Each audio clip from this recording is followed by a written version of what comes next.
Chapter 1. Crompson Innocence begins. May 1753, on the quiet streets of Sainte Anne, just outside the gates of Paris Castle. The sun bathes the garden in warm light, and in the middle of it, a little girl plays white dress porcelain skin, a doll in her hands. She walks into her house. Too quiet for a home, she wanders the hallway, little feet tapping softly on marble floors. She stops near a locked door. Something draws her to it. She drags a small stool, stands on it, and peeks through the keyhole. What she sees inside is not meant for children, a torture chair. She simply walks back to her room, opens her window, and gazes outside. Two riders pass on horseback. Men in uniform, tall, grim. Next, we go into the city of Paris. The streets are filled with noise, not celebration, but tension. There was a big announcement. They said the government will increase 4% annual tax and add new indirect taxes. That means a total of 32 million livres taken from the people. All of this to show respect to the king. But the people are not happy. They feel betrayed. They thought it would only be 1/20th. Now they're frustrated, angry, and some are even losing hope. Behind the crowd, a strange figure appears. A man wearing a black cloak, riding a horse. Then a soldier in front of the crowd steps up and says, "Sir, the horse is not allowed to go further. Please stop." Now we see a second man. He gets down from the horse and adjusts his cloak slowly. This is Charles, the main character of Innocent.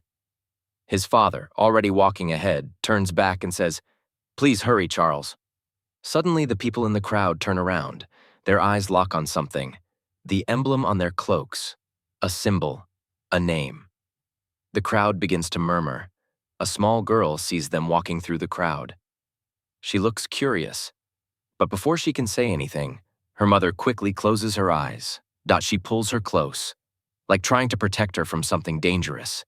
The people begin to whisper, "They're the Grim Reapers. That's the father and son, executioners. If they touch you, you'll be cursed." Some step back.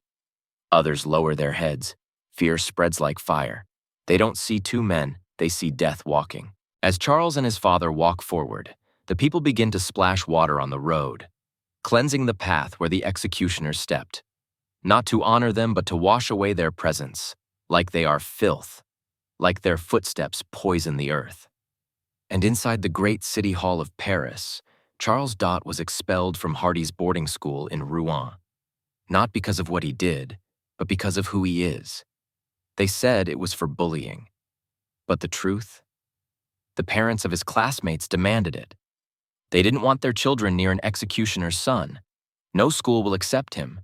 No matter where he goes, he cannot escape his family name, because he is the son of the chief executioner of all Paris. He offers a generous donation to the Lord Chief, hoping to get a recommendation letter for Charles to join a school in Toulouse.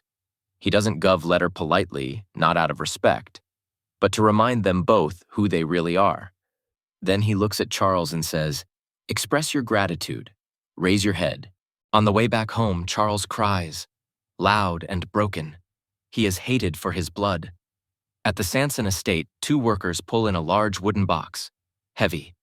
Silent inside lies a rotting corpse covered in flies and filth. They say, 3 more bodies still left to collect. One of them turns to Charles and says, "Welcome home, Master Charles." As darkness settles over Paris, the Sanson family prepares for dinner. But tonight, the food isn't the main course. The tension is Charles sits across from his father, head low, heart heavy. Now, around the dinner table, the grandmother watches Charles in silence, expecting him to show respect. But Charles doesn't speak. No apology, no gratitude. Only a cold truth that spills from his heart. He no longer wants school, no longer wants tutors. He has made a decision, and it shocks them all. The room freezes, no one breathes. This family is cursed in the eyes of the people hated, feared, avoided. But they are not ashamed. What others see as horror, they see as duty. She declares that Charles will follow tradition. He will assist his father in their next public execution. He will become the next head of the Sanson bloodline, the next Monsieur de Paris. His mother knows he's just a child, only 14 years old. But tradition doesn't care about age. Just as a prince becomes a king, a Sanson becomes an executioner.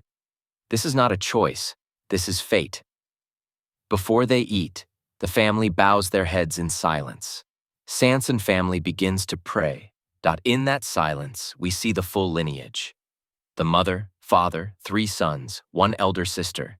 Each carries the weight of history, each bound to the blade. But Charles, he cannot. Then, without a word, he grabs the edge of the tablecloth and yanks, plates crash. Candles fall. Flames lick the surface. Gasps echo. He yells, "If executions are justice, then why are we treated like monsters?" He doesn't want to be like them. He doesn't want to become the next Monsieur de Paris. Not at the cost of his soul. One sharp clap. The father rises without a word. He opens the door. Charles is gone. Taken, and the door closes behind him. Chains hang. Hooks sway.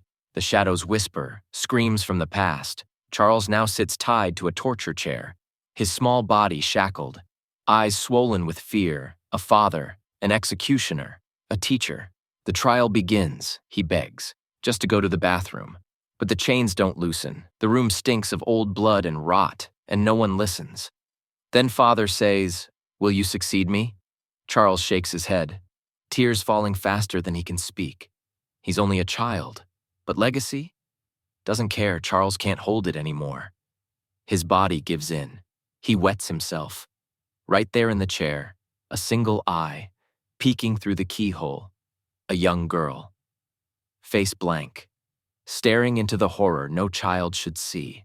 Chapter 1 ends. Subscribe for Chapter 2.